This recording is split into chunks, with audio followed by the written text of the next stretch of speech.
Petit oubli par rapport à l'ordre donné dans la notice, il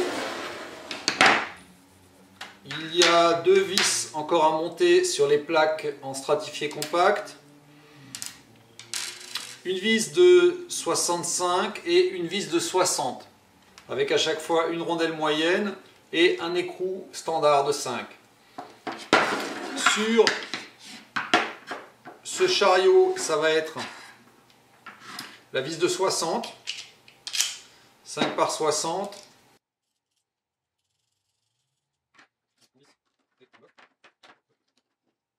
Voilà. Et sur la plaque en stratifié qui a l'emplacement pour l'interrupteur,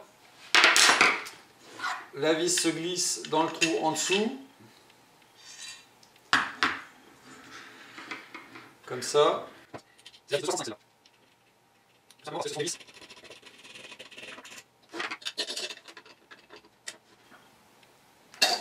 Voilà. Alors maintenant, on va assembler la structure de guidage. Alors, si on cherche à passer en force, ça ne marche pas. C'est pour ça que les écrous du bas n'ont pas été serrés. On les dévisse presque à fond.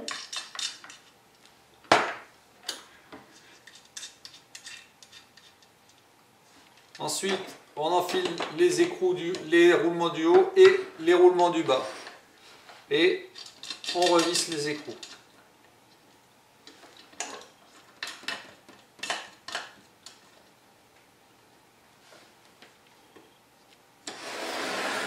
Alors là, on va juste serrer un tout petit peu pour le moment. Voilà, juste pour que ça tienne en place.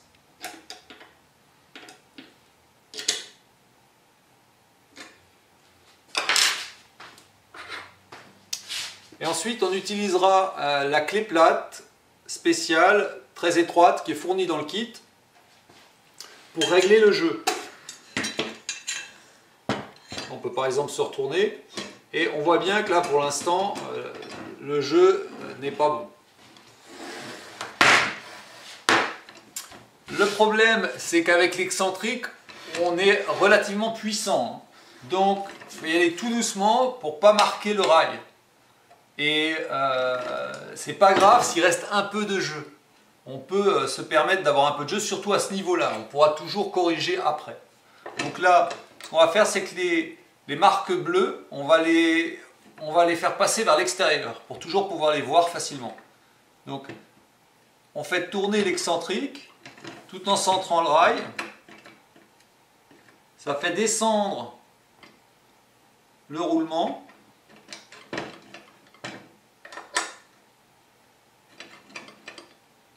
Voilà. Quand on voit qu'on a quasiment plus de jeu, on arrête. Hein, c'est pas la peine de forcer là. On fait pareil de l'autre côté. Il faut quand même que le roulement tourne.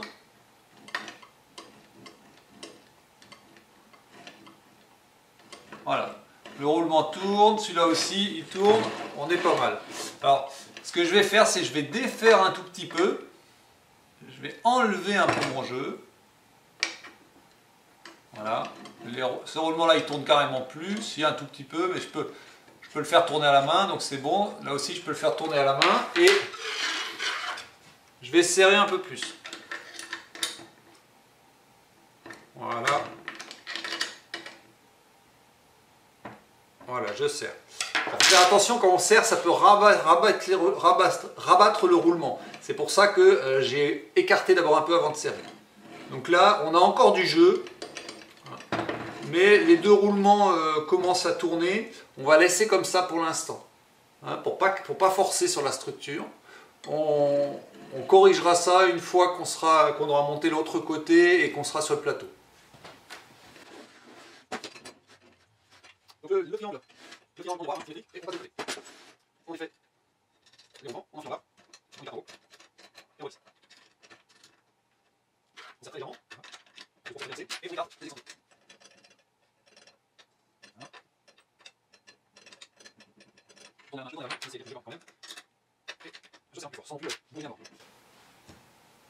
Voilà, alors là, quand on va retourner, il faut faire attention que ça ne tape pas dans tous les sens. Donc on va se mettre en butée, en butée. Et comme ça, on peut retourner tranquillement.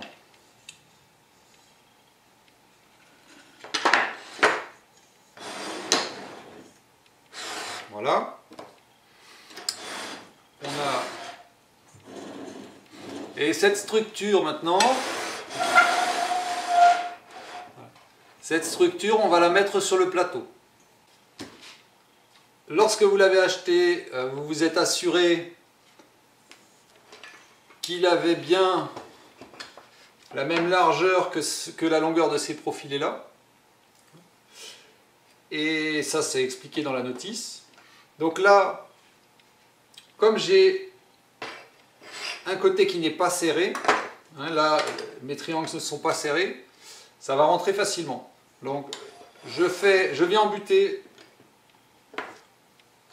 ici et j'enfile par devant. Hop. Et je vais me mettre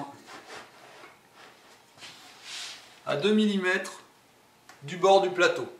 Là, 2 mm. Maintenant que je suis sûr que je suis bien enfilé sur le plateau, je vais serrer tout d'abord ces vis. Je suis toujours sur une surface de travail bien plane. Ce triangle-là, il repose, j'appuie et je serre ce qui n'était pas serré.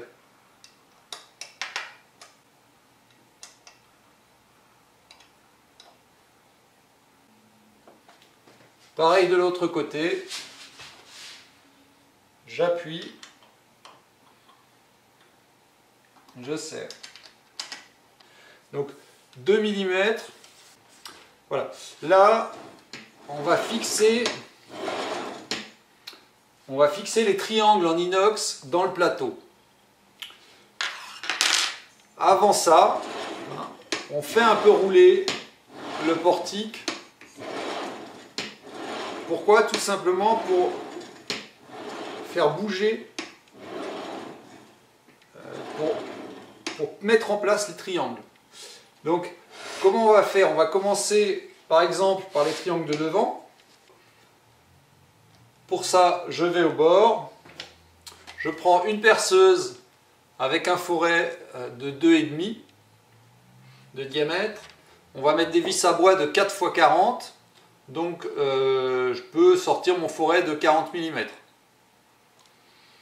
C'est important de faire l'avant-trou pour ne pas éclater le médium. Les trous, il faut essayer de les faire au maximum au milieu de l'emplacement, hein, notamment verticalement, et un oblong horizontalement, mais verticalement, il faut essayer d'être bien au milieu pour éviter de vriller la structure. Donc, on y vient, et on baisse. On reste sur le plateau, il était cassé, il s'est déjà servi, donc j'ai tassé ici.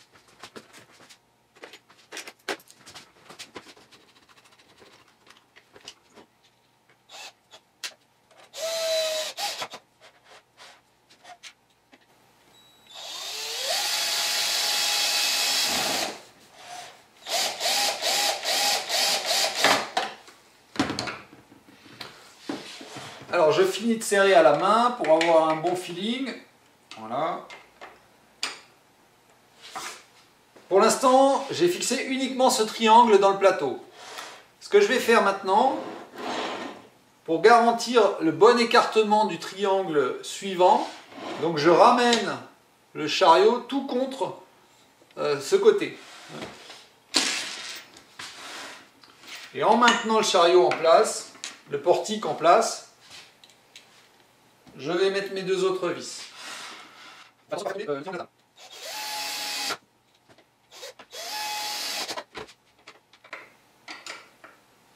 Voilà. Et maintenant, pour faire l'autre côté, je vais repousser le chariot, puisque lui aussi, il va me garantir l'écartement, hein, et l'équerrage. Je tourne, attention, ne pas faire tomber les planches de la table. Je verse, je visse.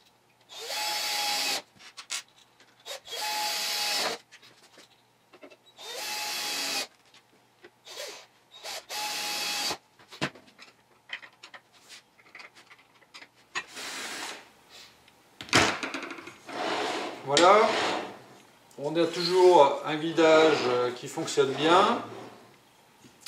Maintenant, on va installer le chariot DY. Donc c'est lui. On défait, hein, il était comme ça. Donc on va le mettre à cheval sur ce profilé. Pour ça, on doit défaire les deux écrous du bas. Et on le met à cheval. Hop.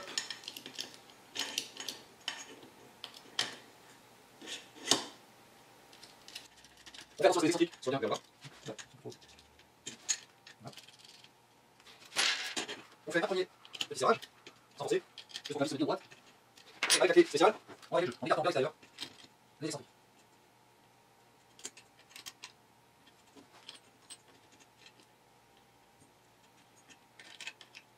On fait attention, ça desserre. On fait un tourner très second. On serre plus fort. Voilà. Et pour attention à la rail. On va laisser trop fort. On s'entend. On desserre de l'autre côté.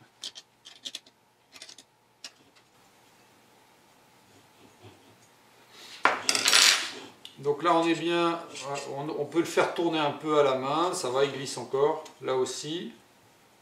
On arrive à peu près à le faire tourner à la main. Donc ça veut dire qu'ils ne sont pas en train d'abîmer le rail. Donc ça c'est bien.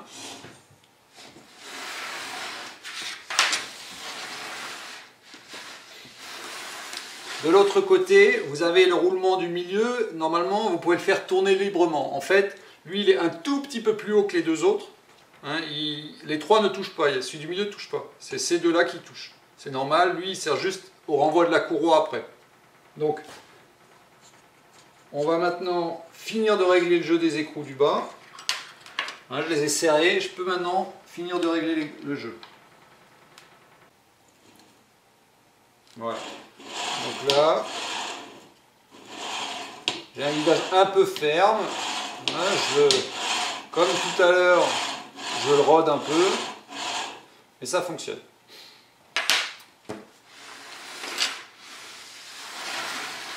Maintenant, on va s'occuper de l'axe Z. Hein. Donc, on prend le profilé de 140.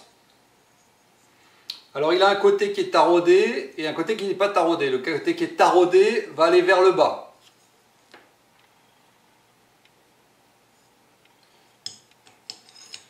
On le glisse tout simplement. Et là, on va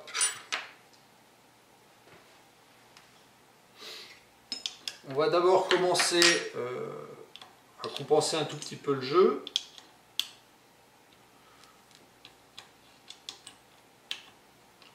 Et on va serrer. Là, il entraîne, c'est bon. Donc,